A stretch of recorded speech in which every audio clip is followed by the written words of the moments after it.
గజం స్థలం కొనాలంటే కొనలేని సిచ్యువేషన్. అందుకే అందుబాటులో ఉండగానే కొనుక్కుంటే ఆ తర్వాత దానికి రెక్కలొస్తే ఆకాశంలో విహరించవచ్చు. ఇవాళ అలాంటి భూమి గురించే మీరు తెలుసుకోబోతున్నారు. స్థలంపై పెట్టుబడి పెట్టాలి అంటే హైదరాబాద్ నుంచి బెంగళూరు హైవేకి వచ్చేయాలి. బెంగళూరు హైవే మీద షాద్ నగర్ ఉంది. ఈ షాద్ నగర్ ఒకప్పుడు గ్రామ పంచాయతీగా ఉండేది. ఇప్పుడు మున్సిపాలిటీ లెవెల్కి వచ్చింది.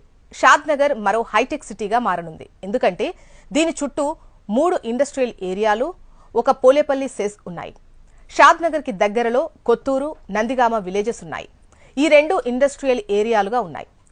అలాగే షాద్ నగర్కు దగ్గరగా బాలానగర్ ఇండస్ట్రియల్ ఏరియా ఉంది. దీనికి తోడు షాద్ నగర్ ఎక్కువ ఇండస్ట్రియల్ కమ్యూనిటీగా ఉంది. దీనికి తోడు షాద్ నగర్లో Amazon data centre, Microsoft, MSN pharma, Natco pharma, L V Prasad eye institute ఇవన్నీ కూడా ఉన్నాయి. షాద్ నగర్ పక్కనే శంషాబాద్ ఎయిర్పోర్ట్ ఉండటం ప్లస్ పాయింట్. శంషాబాద్ ఎయిర్పోర్ట్ కు 15 నుంచి 20 నిమిషాల్లో చేరుకునేంత దగ్గరలో షాద్ నగర్ ఉంది. అలానే ఔటర్ రింగ్ రోడ్ కి కూడా 15 నుంచి 20 నిమిషాల్లో చేరుకోవచ్చు. రీజనల్ రింగ్ రోడ్ అయితే walkable distance. Outer ring road తర్వాత రీజనల్ రింగ్ రోడ్ ముందు షాద్ నగర్ గ్రోత్ కారిడార్ అని చెప్పొచ్చు. ఇప్పుడు ఇన్వెస్ట్ చేసిన వారి ఇన్వెస్ట్మెంట్ 5 ఏళ్లలో డబుల్ అవుతుందని రియల్ ఎస్టేట్ నిపుణులు చెబుతున్నారు. 10 ఏళ్లలో 5 రెట్లు పెరిగినా ఆశ్చర్యపోనవసరం లేదు అంటున్నారు. ప్రస్తుతం షాద్ నగర్లో